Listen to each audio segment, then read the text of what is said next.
কালীঘাট তৃণমূলের সংসদীয় দলে আরো ভাঙন, শতাব্দীর মন্তব্যে জল্পনা। কংগ্রেসে যাওয়ার জন্য কজন হাত চালাচ্ছে, মন্ত্রিত্ব চেয়ে দল বদলানোর জন্য পা উঠিয়ে আছে।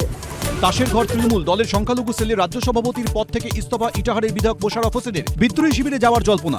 আগামী দিনে ঢুকবেন ঋতুপর্ণ দলে। ওনাদের সঙ্গে কথা হয়েছে।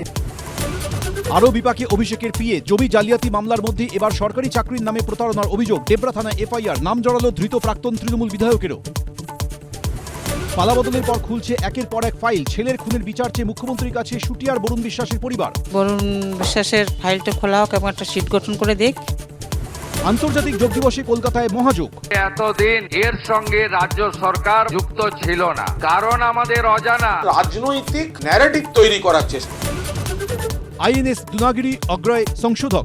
ভারতীয় নৌবহরে যুক্ত হলো আরও 3টি রণতরী। উদ্বোধন করলেন প্রধানমন্ত্রী, তুলে দিলেন নৌসেনার হাতে। কাল রাজ্যে প্রথম বিজেপি সরকারের প্রথম বাজেট। শিল্প কর্মসংস্থানে কি পদক্ষেপ, ডিএ নিয়ে বড় ঘোষণা, সংস্কার না জনমুখী? বাংলার বাজেট কাল সকাল 11টা।